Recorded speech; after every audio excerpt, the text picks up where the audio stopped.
Hello everyone, welcome to Ankuram classes.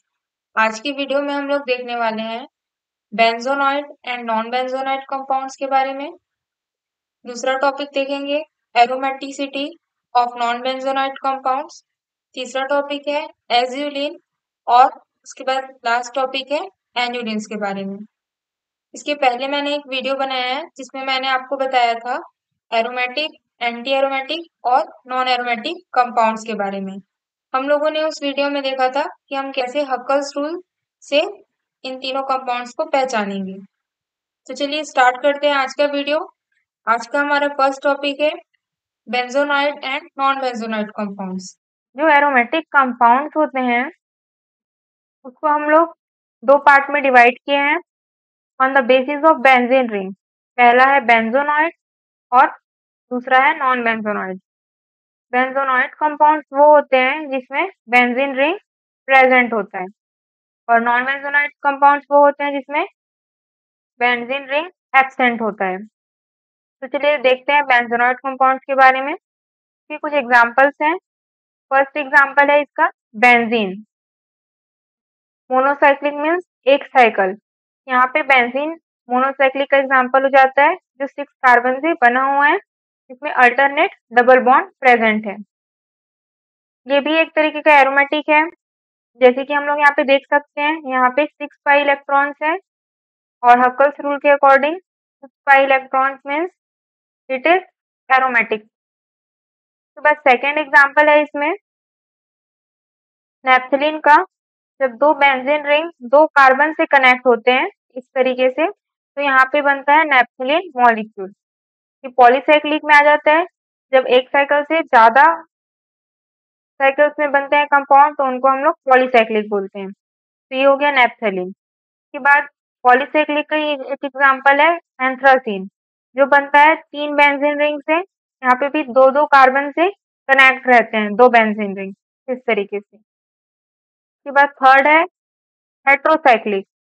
Hetero means यहाँ पे other than carbon atom आ जाता है, जैसे कि नाइट्रोजन आ गया, यहाँ पे देख रहे होंगे। ये एक बेंजीन रिंग की तरह ही है, बस यहाँ पे ये हुआ है कि यहाँ पे कार्बन की जगह क्या है, नाइट्रोजन आ गया है। तो इस मॉलिक्यूल को हम लोग बोलेंगे पेरिडीन। ये भी हो गया बेंजोनॉइड का एग्जांपल। अब हम लोग देखते हैं नॉन बेंजोनॉइड कंपाउंड्स के बारे में। फर्स्ट इसमें मोनोसाइक्लिक देखते हैं। यहाँ पे बेंजीन रिंग नहीं होगा, मीन्स यहाँ पे ऐसा कोई भी साइकिल नहीं होगा जिसमें 6 कार्बन होंगे।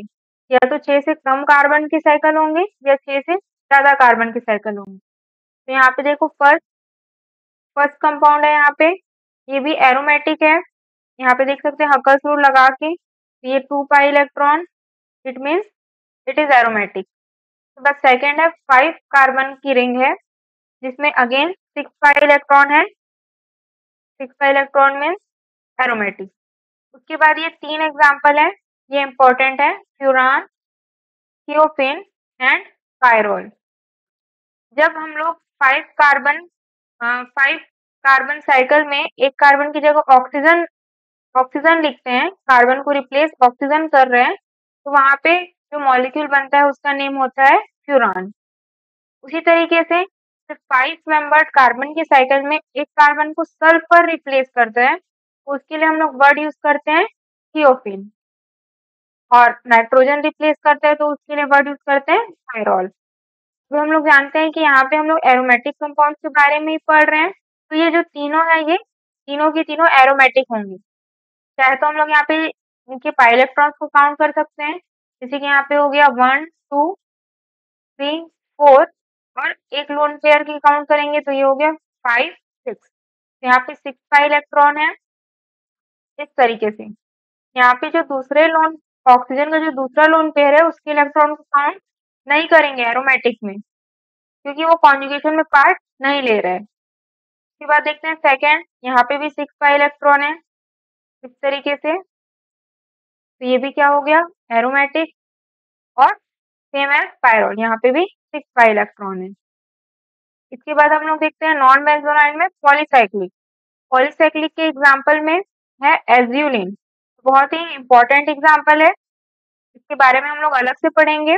यहाँ पे देखते हैं हम लोग एज्यूलिन बनता कैसे है। यहाँ पे 2 साइकिल लिंक है 2 कार्बन से, और जो एक साइकिल है इसमें कितने कार्बन है? 1 2 3 4 5 6 एंड 7। एक है 7 कार्बन की साइकिल और दूसरी है 1 2 3 4 एंड 5 कार्बन की साइकिल। तो इस तरीके से बनता है एजुलिन मॉलिक्यूल। इसके बाद देखते हैं हम लोग नेक्स्ट टॉपिक जो है aromaticity of non-benzoate compounds. Aromaticity of non-benzoate compounds can be identified by two rules. यहाँ पे हम लोग को नॉन बेंजोनाइट कंपाउंड्स हैं, में एरोमेटिसिटी को फाइंड आउट करना है कि क्या है, वो एरोमेटिक है, एंटी एरोमेटिक है कि नॉन एरोमेटिक है। इसके लिए यहाँ पे 2 रूल्स बताया गया है। पहला है हकर्स रूल और दूसरा है क्रेग्स रूल। इसमें से जो हकर्स रूल है इसकी पहले वीडियो में मैंने बता चुका है, उसमें हम लोग डिटेल डिस्कशन किए थे। तो आज की वीडियो में हम लोग देखेंगे क्रेग्स रूल के बारे में। जो हकर्स रूल होता है वो मोनोसाइक्लिक कॉन्जुगेटेड सिस्टम में अप्लाई हो रहा था, लेकिन जो क्रेग्स रूल होता है वो एप्लीकेबल है पॉलीसाइक्लिक कॉन्जुगेटेड सिस्टम में।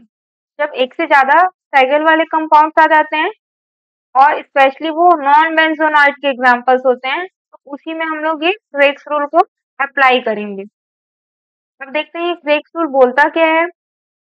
If a molecule contain C2H, then count total number of double bond।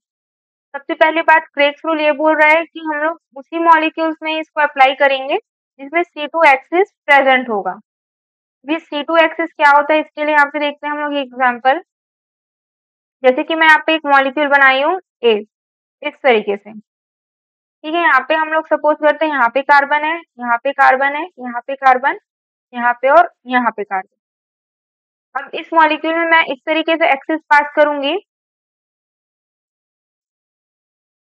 इस तरीके से सपोज मैं एक एक्सिस पास करती हूँ इस मॉलिक्यूल में। इस तरीके से एक्सिस पास करने से होता क्या है, अब हम लोग को इसको 180 रोटेट कराना है, 180 डिग्री रोटेट कराना है। तो 180 डिग्री रोटेट कराने पर क्या होगा, ये वाला जो एटम है ये आगे से यहाँ पे आ जाएगा और ये वाला पीछे से इसकी पोजीशन में आ जाएगा। सिमिलरली ये वाला भी आगे से इसकी पोजीशन में आ जाएगा और ये वाला पीछे से इसकी पोजीशन में आएगा। तो हम लोग को जो रोटेशन के बाद जो इमेज मिलता है वो इस तरीके से मिलता है, जो हम लोग देख सकते हैं कि फर्स्ट इमेज और सेकेंड इमेज क्या है, दोनों आइडेंटिकल है, एक ही तरीके के हैं। तो जब हम लोग रोटेशन के बाद 180 डिग्री रोटेशन के बाद अगर सेम इमेज मिलता है तो हम लोग कहेंगे कि ये क्या है, यहाँ पे इस मॉलिक्यूल में C2H प्रेजेंट है। तो सबसे पहले हम लोग देखेंगे क्या मॉलिक्यूल में C2H है, उसके बाद हम लोग उस मॉलिक्यूल में total number of double bonds को काउंट करेंगे। यहाँ पे हम लोग देख सकते हैं एग्जाम्पल, यहाँ पे मैंने लिखा है पेंटालीन और यहाँ पे है हेप्टालीन मॉलिक्यूल। तो यहाँ पे हम लोग को सबसे पहले फाइंड आउट करना है कि क्या इस मॉलिक्यूल में C2H है। तो यहाँ पे आप लोग देख सकते हैं कि C2H प्रेजेंट है इस मॉलिक्यूल में। अगर मैं इस तरीके से पास करती हूँ, एक्सिस को इस तरीके से पास करती हूँ और यहाँ पे मैं 180 डिग्री रोटेट कराऊंगी, 180 डिग्री रोटेट कराऊंगी, तो होगा क्या, ये दोनों कार्बन आपस में पोजीशन चेंज कर लेंगे, ये आगे आएगा, ये पीछे आ जाएगा। सिमिलरली ये 2 कार्बन भी करेंगे उसी तरीके से और ये दोनों कार्बन भी करेंगे, जिससे हम लोग को सेम इमेज मिल जाएगा। तो यहाँ पे हम लोग को पता चल गया C2H प्रेजेंट। अब इसके बाद हम लोग को क्या करना है, इस कंपाउंड में डबल बॉन्ड्स को काउंट करना है। तो यहाँ पे है 1 2 3 एंड 4। तो यहाँ पे n की वैल्यू क्या आ गई, 4 आ गई। इसके बाद हम लोग को यहाँ पे देखो calculate value of n-1 which decide aromaticity in compound. तो हम लोग को n में से 1 को माइनस करना है और अगर हमारा वैल्यू ऑड आता है इसका मतलब हमारा कंपाउंड को हम लोग क्या मानेंगे, नॉन एरोमेटिक। और वहीं n-1 जब इवन आएगा तो हमारा कंपाउंड कहलाएगा एरोमेटिक। जैसे कि यहाँ पे देख सकते हैं n की वैल्यू 4 आई, तो यहाँ पे मैं पुट करती हूँ 4 4 माइनस 1 इज इक्वल्स टू 3। हमारी वैल्यू ऑड आई है, मतलब हमारा जो ये कंपाउंड है पेंटालीन, ये कैसा है, नॉन एरोमेटिक है। इसके बाद देखते हैं दूसरा एग्जांपल, जिसमें मैंने लिया है हेप्टालीन मॉलिक्यूल। यहाँ पे भी देखते हैं एक्सिस क्या प्रेजेंट है। तो यहाँ पे देखो ये इस तरीके से पास कराएंगे एक्सिस को, तो अगेन यहाँ पे ये कार्बन और ये कार्बन 180 डिग्री रोटेशन पे क्या करेंगे, अपनी पोजीशंस को इंटरचेंज कर देंगे। वैसे ही ये दोनों कार्बन भी करेंगे और बाकी के बचे कार्बन भी क्या करेंगे, अपनी पोजीशन को इंटरचेंज कर लेंगे। तो हम लोग को पता चल जाता है कि यहाँ पे भी C2 एक्सिस क्या है, प्रेजेंट है। हम यहाँ पे गिन लेते हैं नंबर ऑफ डबल बॉन्ड। ये हो गया 1 2 3 4 5 एंड 6। यहाँ पे n की वैल्यू आई 6। 6 minus 1 is equal to 5। Odd आ रहा है हमारा आंसर, मीन्स ये वाला कंपाउंड भी कैसा हो गया, नॉन एरोमेटिक। तो यहाँ पे दो एग्जांपल देखें, ये दोनों नॉन एरोमेटिक मिले कंपाउंड। यहाँ पे हम लोग एक और एग्जांपल देख सकते हैं, एज्यूलिन का एग्जांपल ले सकते हैं। यहाँ पे एज्यूलिन भी एक पॉलीसाइक्लिक कंपाउंड है और ये क्या है, नॉन बेंजोनाइट का एग्जांपल है। तो हम लोग इसमें क्रेग्स रूल का अप्लाई करेंगे। तो चलिए यहाँ पे मैं एक एक्सिस पास करती हूँ।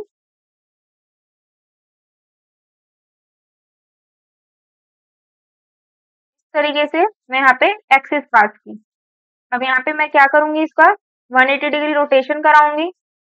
इससे होगा क्या, ये दोनों कार्बन आपस में अपना पोजीशन को इंटरचेंज कर लेंगे। सिमिलरली ये दोनों कार्बन भी इंटरचेंज करेंगे अपने पोजीशंस को। ये दो कार्बन भी इंटरचेंज करेंगे और ये दो कार्बन भी क्या करेंगे, अपने पोजीशंस को इंटरचेंज करेंगे। मीन्स यहाँ पे पहला तो ये पता चल गया कि C2 एक्सिस प्रेजेंट है। दूसरा यहाँ पे हम लोग गिनते हैं इसमें कितने डबल बॉन्ड्स हैं।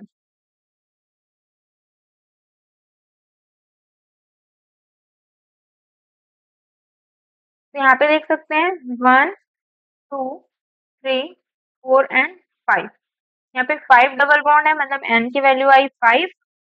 और जब n माइनस 1 करेंगे तो यहाँ पे हम लोग को मिलेगा 5 माइनस 1 इज इक्वल टू 4, जो है इवन।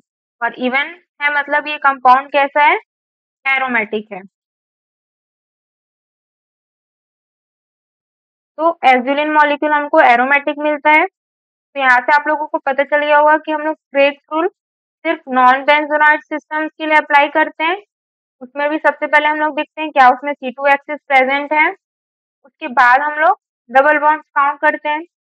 डबल बॉन्ड्स में ये जो नंबर मिले रहते हैं टोटल, उसमें से 1 माइनस करते हैं और ऑड आता है तो हमारा कंपाउंड नॉन एरोमेटिक हो जाते हैं, और इवन आ गए तो एरोमेटिक हो जाते हैं। अब हम लोग देखते हैं नेक्स्ट टॉपिक, जो है एज्यूलिन। एज्यूलिन मॉलिक्यूल मैंने यहाँ पे बनाया हुआ है, ये एक नॉन बेंजोनाइट का एग्जाम्पल है। अब देखते हैं इसमें फर्स्ट पॉइंट क्या बोल रहा है, it is a 10 pi electron system. यहाँ पे देख लेते हैं 1 2 3 4 5 6 7 8 9 एंड 10। यहाँ पे प्रेजेंट है 10 पाई इलेक्ट्रॉन, 5 पाई बॉन्ड है और यहाँ पे 10 पाई इलेक्ट्रॉन है। उसके बाद दूसरा पॉइंट है एज्यूलिन इज आइसोमर ऑफ नेप्थलीन। हम लोगों ने देखा था नेप्थलीन मॉलिक्यूल जो दो बेंजीन रिंग से बनता है।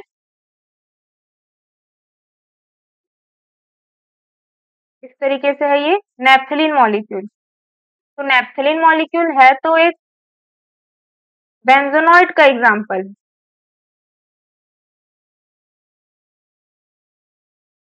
लेकिन ये किसका आइसोमर है बोल रहा है, एज्यूलिन।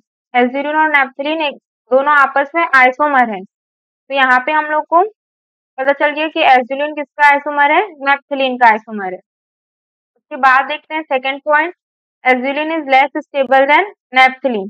जो एज्यूलिन मॉलिक्यूल है वो नेप्थलीन के कंपैरिजन में कैसा है, लेस स्टेबल है। लेस स्टेबल है मीन्स ये मोर रिएक्टिव होगा।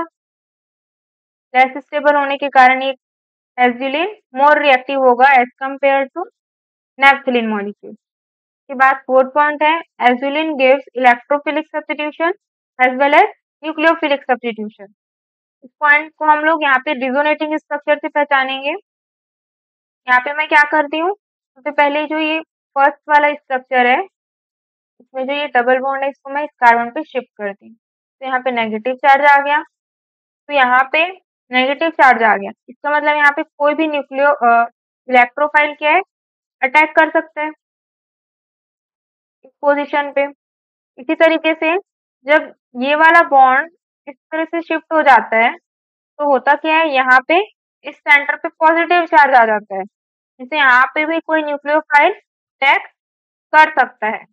इस तरीके से जो एल्जिलिन होते हैं वो इलेक्ट्रोफिलिक सब्स्टिट्यूशन भी देते हैं as well as nucleophilic substitution reaction भी देते हैं।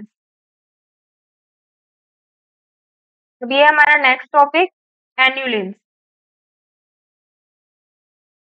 एन्युलिन्स में हम लोग देखते हैं एन्युलिन्स होते क्या है। Annulenes are monocyclic hydrocarbon. Monocyclic means one cycle के हाइड्रोकार्बन होते हैं, ठीक है। यहाँ पे अगर साइकिल में कोई भी अदर एटम आ गया, जैसे कि यहाँ पे मान लो नाइट्रोजन आ गया इस तरीके से, तो ये हमारा एन्युलिन्स में काउंट नहीं होगा, क्योंकि यहाँ पे क्या बोल रहे हैं, सिर्फ कार्बन और हाइड्रोजन एटम होने चाहिए और ये एक साइकिल का होता है। इसके बाद बोल रहा है they have conjugated single and double bond. यहाँ पे कॉन्जुगेशन में क्या होना चाहिए, सिंगल या फिर डबल बॉन्ड होने चाहिए। यहाँ पे अगर कॉन्जुगेशन अगर ऐसा सिस्टम मिलता है, यहाँ पे पॉजिटिव है इस तरीके से, तो यहाँ पे देख सकते हैं कॉन्जुगेशन में पॉजिटिव भी पार्ट ले रहे हैं, तो ये एन्युलिन्स में काउंट नहीं होंगे। इसके बाद थर्ड है prefix in bracket denotes the number of carbon in the ring. यहाँ पे हम लोग जो रिंग के कार्बन होते हैं उसको एन्युलिन लिखने से पहले सामने लिखते हैं ब्रैकेट में। जैसे कि यहाँ पे एग्जांपल में देख सकते हैं, ये कंपाउंड पहले देखो एक साइकिल का है, ये एक साइकिल है, ठीक है। उसके बाद यहाँ पे देखो कॉन्जुगेटेड बॉन्ड्स है पाई सिग्मा, ठीक है। Single bond double bond single bond double bond conjugation, तो ये एन्युलिन का एग्जांपल हुआ। अब यहाँ पे ये रिंग बनी है 4 कार्बन से, तो हम लोग यहाँ पे लिखेंगे 4 और इस तरीके से ब्रैकेट लगाएंगे डैश, फिर लिखेंगे एन्युलिन। इसी तरीके से इस वाले कंपाउंड में देखें फिर से एक साइकिल है, उसके बाद यहाँ पे कॉन्जुगेशन में है double bond single bond double bond single bond double bond and single bond. ये है 6 कार्बन का, तो ब्रैकेट में आएगा 6 डैश एन्युलिन।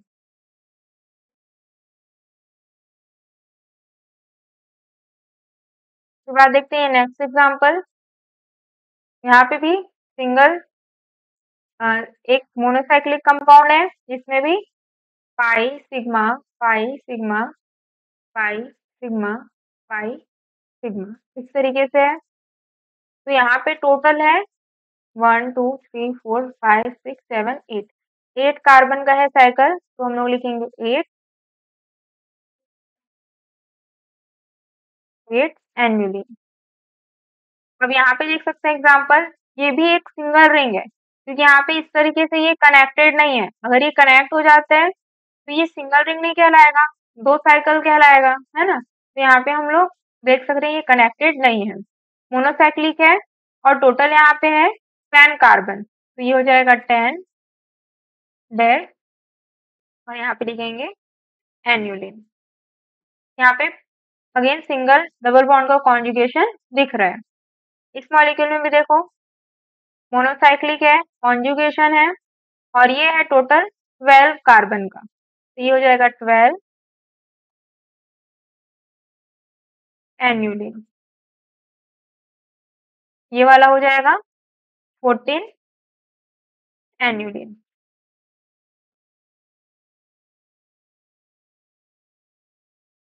तो अभी तक के हम लोगों ने जितने भी एग्जांपल देखे एन्युलिन्स के सब इवन नंबर वाले थे, है ना, इवन कार्बन चेन वाले थे। तो यहाँ पे हम लोग देखते हैं यहाँ पे ऑड क्यों नहीं होता?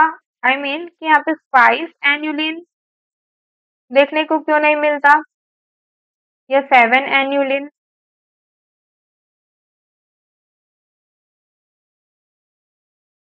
तो इसको देखते हैं हम लोग। अगर मैं 5 एन्युलिन बनाने की भी कोशिश करूं तो ये एन्युलिन की क्राइटेरिया को मान नहीं रहा है पूरी तरीके से। देखो जैसे कि यहाँ पे मैं बनाई बॉन्ड, अब यहाँ पे पहले तो बोला मोनोसाइक्लिक होना चाहिए, हाँ यहाँ पे मोनोसाइक्लिक है। अब यहाँ पे बोल रहे कि कॉन्जुगेशन होना चाहिए, कंप्लीट कॉन्जुगेशन सिंगल और डबल बॉन्ड का। तो यहाँ पे सिंगल बॉन्ड है, डबल बॉन्ड है, सिंगल बॉन्ड है, डबल बॉन्ड है, सिंगल बॉन्ड। तो यहाँ पे देख रहे होगे कि यहाँ पे कंप्लीट कॉन्जुगेशन नहीं है, ठीक है, कंप्लीट कॉन्जुगेशन नहीं है। और अगर यहाँ पे मैं पॉजिटिव चार्ज या नेगेटिव चार्ज लगाती हूँ तो भी इसका क्राइटेरिया को फॉलो नहीं कर रहा है, क्योंकि यहाँ पे पॉजिटिव नेगेटिव चार्ज कॉन्जुगेशन में पार्ट ही नहीं ले सकते। इसीलिए यहाँ पे हम लोग को 5 एन्युलिन देखने को नहीं मिलता, और सिमिलरली यहाँ पे 7 एन्युलिन भी देखने को नहीं मिलता है। तो आई होप आप सभी को आज का वीडियो समझ आया होगा। Thank you. Please like share and subscribe my channel.